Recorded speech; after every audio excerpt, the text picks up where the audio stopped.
नमस्कार दोस्तों, आज मंगलवार को मैं आप सभी के समक्ष सुंदरकांड की कथा प्रस्तुत कर रही हूँ। सुंदरकांड शुरू करने से पहले मैं जगत ईश्वर, मर्यादा पुरुषोत्तम, समस्त पापों को हरने वाले, गुणों और करुणा की खान श्री राम जी की वंदना करती हूँ। हे प्रभु श्री राम, मुझे अपनी निर्भया भक्ति देने की कृपा कीजिए। जय श्री राम। जामवंत के सुंदर वचन सुनकर हनुमान जी बहुत खुश हुए और बोले, हे भाई, तुम लोग दुख सहकर कंदमूल फल फूल खाकर मेरी राह देखना। मैं सीता जी को अवश्य ही खोज लूंगा, ऐसा मुझे विश्वास है। इतना कहकर सभी को शीश झुकाकर प्रणाम करके हनुमान जी प्रसन्नता पूर्वक निकल पड़े। समुद्र के तीर पर एक अति सुंदर पर्वत था। हनुमान जी अचानक ही कूदकर उसके ऊपर चढ़ गए और श्री राम जी को याद करते हुए उस पर्वत से छलांग लगाई। हनुमान जी के जाते ही वह पर्वत पाताल में धंस गया।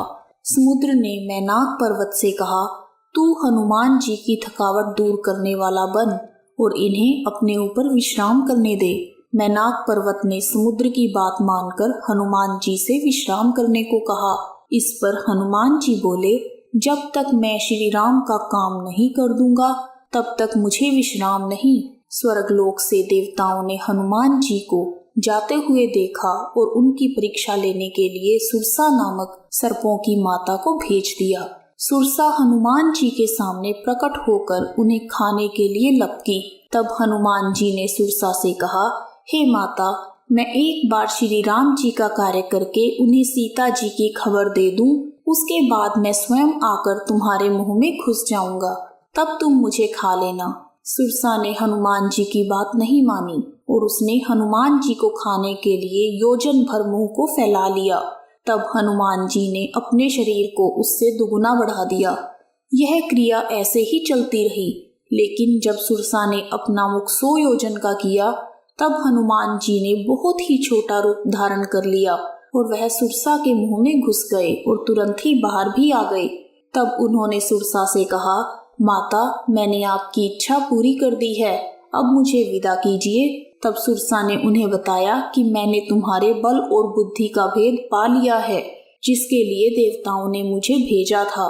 सुरसा ने प्रसन्न होकर हनुमान जी को आशीर्वाद दिया कि तुम श्री रामचंद्र जी का कार्य अवश्य ही करोगे, क्योंकि तुम बल और बुद्धि के भंडार हो। इतना कहकर वह वहां से चली गई। तब हनुमान जी प्रसन्न होकर आगे बढ़े। समुद्र में एक राक्षसी रहती थी। वह आकाश में उड़ते हुए पक्षियों की छाया को पकड़ लेती थी और पक्षियों को जल में गिरा देती थी। तब वह उन्हें अपना भोजन बनाती थी। उसने वही चाल हनुमान जी के साथ भी चली। हनुमान जी ने उसके छल को पहचान लिया और उस राक्षसी की हत्या कर दी। उसके बाद हनुमान जी ने समुद्र पार कर लिया। समुद्र के दूसरी ओर पहुंचकर उन्होंने वन की शोभा देखी। सामने एक विशाल पर्वत देखकर हनुमान जी दौड़कर उस पर चढ़ गए। पर्वत पर चढ़कर उन्होंने लंका देखी। तब उन्होंने राक्षसों के विभिन्न दल देखे और बलवती सेना को भी देखा। हनुमान जी ने देखा कि उस सुंदर स्वर्ण नगरी के बाहर बहुत सारे रखवाले पहरा दे रहे हैं। उनके मन में विचार आया कि यदि वह अत्यंत छोटा रूप धरें और रात के समय नगरी में प्रवेश करें तो उन्हें कोई देख नहीं पाएगा। ऐसा सोचकर हनुमान जी ने मच्छर के समान छोटा सा रूप धारण कर लिया और श्री राम जी को मन में याद करते हुए लंका के अंदर प्रवेश करने लगे। उस समय लंकिनी नाम की एक राक्षसी पहरा दे रही थी। उसने हनुमान जी को प्रवेश करते हुए देख लिया और बोली, मेरा निरादर करके मुझे बिना पूछे तू कहाँ जा रहा है?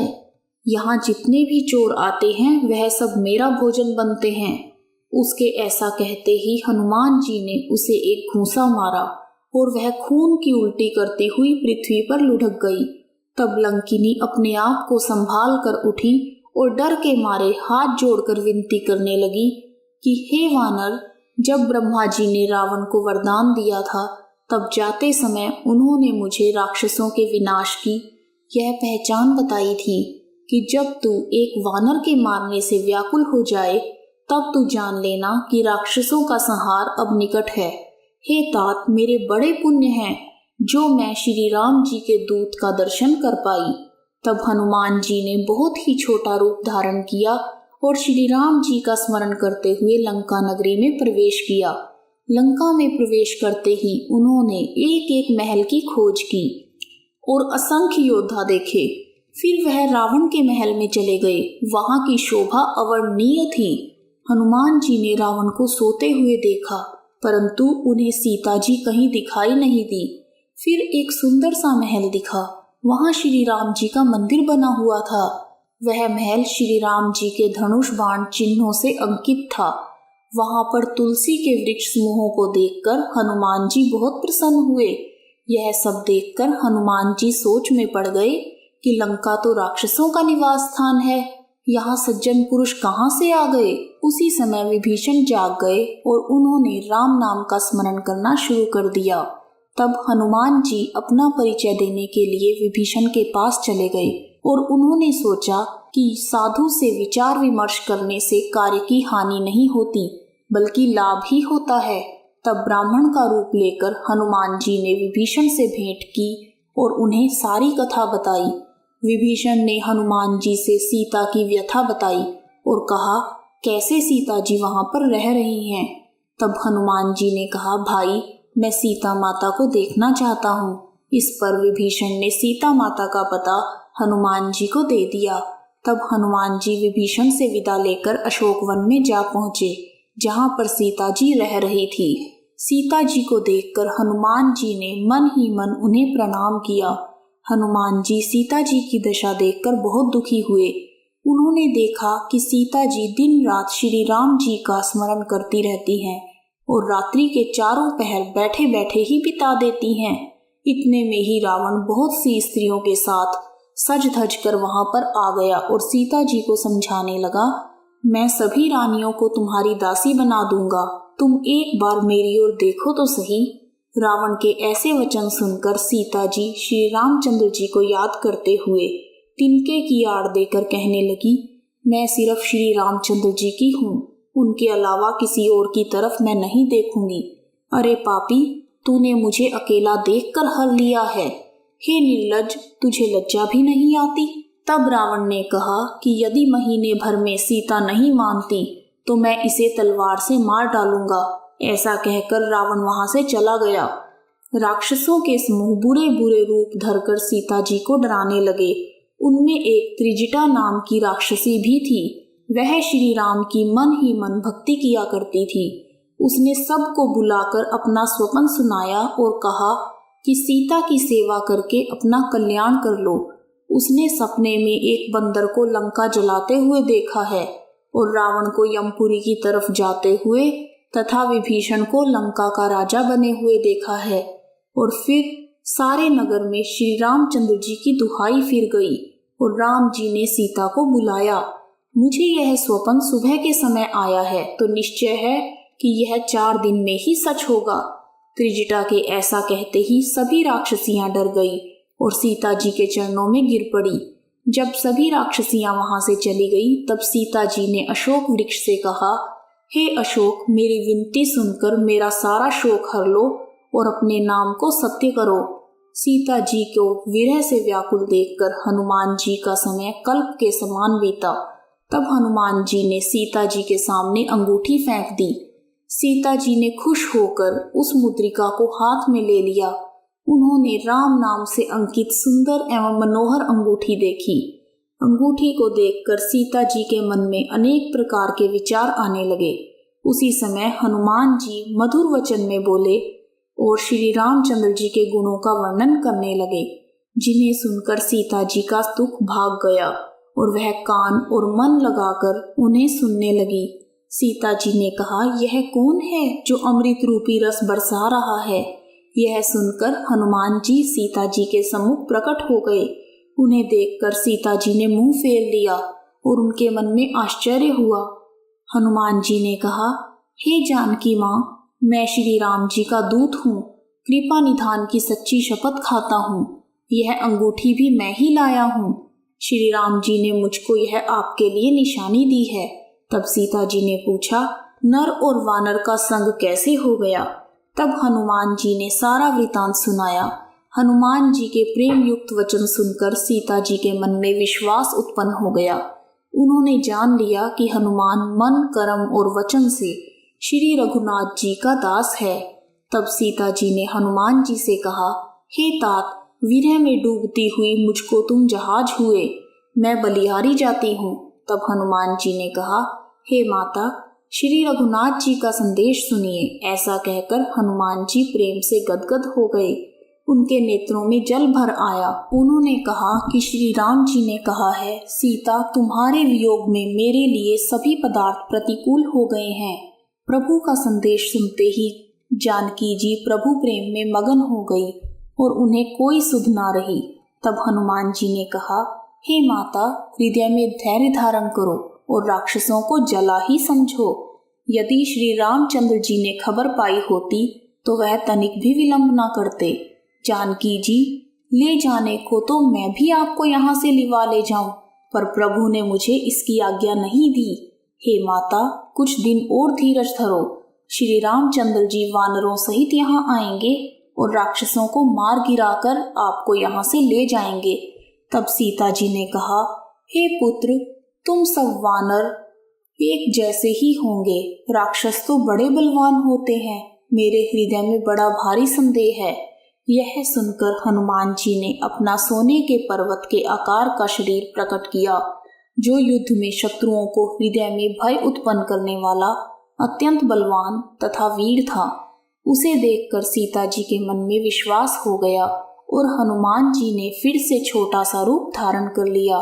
सीता जी ने हनुमान जी को आशीर्वाद दिया, हे तात, तुम बल और शील के निदान हो जाओ। हे पुत्र, तुम अजर अमर और गुणों के खजाने हो जाओ। श्री रघुनाथ तुम पर अपार कृपा करें। ऐसा सुनते ही हनुमान जी प्रभु भक्ति में मगन हो गए। तब हनुमान जी ने सीता जी से कहा, हे माता, सुनो, सुंदर फल वाले वृक्षों को देखकर मुझे बहुत भूख लगी है। तब सीता जी ने कहा, बेटा, बड़े भारी योद्धा राक्षस इस वन की रखवाली करते हैं। तब हनुमान जी ने कहा, माता, यदि आप सुख माने तो मुझे उनका डर नहीं है। तब जानकी जी ने कहा, हे तात, श्री राम जी के चरणों को हृदय में धारण करके मीठे फल खा लो। तो सीता जी को सिर निवाकर हनुमान जी वहां से चले गए और बाग में घुस गए। उन्होंने फल खाए और वृक्षों को तोड़ने लगे। वहां बहुत से योद्धा रखवाले थे। उनमें से कुछ को हनुमान जी ने मार डाला और कुछ ने जाकर रावण को पुकार की, एक बड़ा भारी बंदर आया है, उसने अशोक वाटिका उजाड़ डाली। यह सुनकर रावण ने योद्धा भेजे और उन्हें हनुमान जी ने मार डाला। रावण ने अक्षय कुमार को भेजा, वह श्रेष्ठ योद्धाओं को लेकर चला गया। उसे आता देखकर हनुमान जी ने एक हाथ में वृक्ष लेकर ललकारा और उसे मारकर महाध्वनि से गर्जना की। पुत्र का वध सुनकर रावण क्रोधित हो गया और उसने अपने ज्येष्ठ पुत्र मेघनाद को भेजा और कहा, हे पुत्र, बंदर को मारना नहीं है, बस बांध कर लाना है। मेघनाद और हनुमान जी के बीच युद्ध हुआ और मेघनाद ने ब्रह्मास्त्र का प्रयोग किया। तब हनुमान जी ने विचार किया कि अगर मैं ब्रह्मास्त्र को नहीं मानता हूँ तो उसकी अपार महिमा मिट जाएगी। मेघनाद ने हनुमान जी को ब्रह्म बाण मारा और हनुमान जी वृक्ष से नीचे गिर गए और मूर्छित हो गए। तब वह उनको नागपाश में बांध कर ले गया। सभी देवता और दिक्पाल हाथ जोड़कर बड़ी नम्रता के साथ भयभीत हुए रावण का रुख देख रहे थे। उसका ऐसा प्रताप देखकर भी हनुमान जी के मन में जरा भी डर नहीं हुआ। हनुमान जी ने कहा, हे रावण, तुम सीता जी को श्री राम को लौटा दो। तुम श्री राम के चरण कमलों को हृदय में धारण करो और लंका पर अचल राज्य करो। हनुमान जी कहते हैं, शरण जाने पर प्रभु तुम्हारा अपराध भूलकर अपनी शरण में रख लेंगे। रावण हनुमान जी की बातें सुनकर कुपित हो जाता है और अपनी सेना को आज्ञा देता है कि हनुमान जी का वध करें। उसी समय मंत्रियों के साथ विभीषण जी वहां पर आ गए और बहुत विनय करके रावण से कहा, दूत को मारना नहीं चाहिए, यह नीति के विरुद्ध है। हे गोसाई, कोई दूसरा दंड दिया जाए। इस पर रावण आदेश देता है कि तेल में कपड़ा डुबोकर उसे इसकी पूंछ में डाल दो और आग लगा दो। हनुमान जी ने ऐसा खेल किया कि पूंछ लंबी होती गई। नगरवासी तमाशा देखने के लिए वहां आ गए और हनुमान जी को ठोकरें मारने लगे। फिर हनुमान जी की पूंछ में आग लगा दी गई। अग्नि को देखकर हनुमान जी तुरंत ही छोटे हो गए और सोने की अटारियों पर चढ़ने लगे। हनुमान जी एक से दूसरी अटारी पर छलांग मारने लगे। देखते ही देखते उन्होंने सारा नगर जला दिया, पर उन्होंने विभीषण का घर नहीं जलाया। उसके बाद वह पूंछ में लगी हुई आग को बुझाकर सीता जी के पास गए और वापस जाने की आज्ञा ली। सीता जी ने उन्हें अपनी चूड़ामणि दे दी। फिर वह समुद्र में कूद पड़े और छलांग लगाकर वापस आ गए। उन्होंने वानरों को हर्ष ध्वनि सुनाई। हनुमान जी को देखकर सभी हर्षित हो गए और सभी वानरों ने अपना नया जन्म समझा। हनुमान जी का मुख प्रसन्न है और शरीर में तेज विराजमान है, जिससे उन्होंने समझ लिया कि यह श्री रामचंद्र जी का कार्य कर आए हैं। हनुमान जी ने श्री राम जी को जानकी मैया की चूड़ामणि दी और राम जी ने हनुमान जी को गले से लगा लिया। तब श्री रघुनाथ जी ने कपिराज सुग्रीव को बुलाया और कहा, चलने की तैयारी करो। सुग्रीव ने शीघ्र ही वानरों को बुलाया। सेनापतियों के समूह आ गए। वानर भालू के झुंड अनेकों रंगों के हैं और उनमें अतुलनीय बल है। तब श्री राम जी ने हर्षित होकर प्रस्थान किया। अनेक सुंदर और शुभ शकुन हुए। प्रभु का प्रस्थान सीता जी ने भी जान लिया। उनके बाएं अंग फड़क फड़क कर कह रहे थे कि श्री राम पधार रहे हैं। रावण के भाई विभीषण ने भी रावण को समझाने का प्रयत्न किया। श्री राम सिर्फ मनुष्यों के ही राजा नहीं हैं, वह समस्त लोगों के स्वामी हैं। हे भैया रावण, आप प्रभु श्री राम को जानकी जी दे दीजिए। इस पर रावण ने क्रोधित होकर विभीषण से कहा, तू मेरे नगर में रहकर प्रेम तपस्वियों से करता है। हे मूर्ख, उन्हीं से जा मिल और उन्हीं की नीति को अपना ले और उन्हें अपनी नीतियां बता। विभीषण हर्षित होकर अनेक मनोरथ करते हुए श्री राम के पास चले गए। अपना सेवक जानकर श्री राम जी ने विभीषण को अपना लिया और उनसे पूछा, इस गहरे समुद्र को किस प्रकार पार किया जाए। तब विभीषण ने कहा, रघुनाथ जी, यद्यपि आपका एक ही बाण करोड़ों समुद्रों को सुखा सकता है, पर नीति ऐसा कहती है कि पहले जाकर समुद्र से प्रार्थना की जाए। श्री राम ने पहले सिर निवाकर समुद्र को प्रणाम किया और फिर किनारे पर कुश का आसन बिछाकर बैठ गए। जैसे ही विभीषण प्रभु के पास आए थे, वैसे ही रावण ने उनके पीछे दूत भेजे थे। वानरों ने तुरंत ही उन्हें बांध डाला और उन्हें अनेक प्रकार से मारने लगे। लक्ष्मण जी ने हंसकर उन राक्षसों को तुरंत ही छोड़कर कहा कि रावण के हाथ में यह चिट्ठी देना, और इतना कहकर उन्हें वहां से भेज दिया। दूत के हाथों में लक्ष्मण द्वारा भेजी हुई चिट्ठी को रावण पढ़ता है। चिट्ठी में लक्ष्मण भी यही विनती करता है कि जानकी जी को श्री रघुनाथ जी को लौटा दिया जाए। इधर 3 दिन बीत गए, परंतु जड़ समुद्र विनय ही नहीं मान रहा। श्री राम जी प्रोत्साहित होकर बोले, बिना भय के प्रीति नहीं होती, अतः मैं अग्नि बाण से समुद्र को सुखा दूंगा। समुद्र के सूखने के भय से वह श्री राम के सम्मुख प्रकट हो गया और कहा कि हे नाथ, वानरों में नल और नील 2 भाई हैं। उन्होंने लड़कपन में ऋषि से आशीर्वाद पाया था कि उनके स्पर्श कर लेने से ही भारी से भारी पहाड़ भी आपके नाम से समुद्र पर तैर जाएंगे, और मैं आपकी प्रभुता को हृदय में धारण कर अपने बल के अनुसार सहायता करूंगा। हे नाथ, इस प्रकार समुद्र को बांध दीजिए जिससे तीनों लोकों में आपका सुंदर यश गाया जाए। श्री राम के भारी बल और पौरुष को देखकर समुद्र हर्षित हो गया और उसने सुख प्राप्त किया। फिर वह श्री राम के चरण वंदना करके चला गया। इस प्रकार सुंदर कांड की कथा पूर्ण हुई।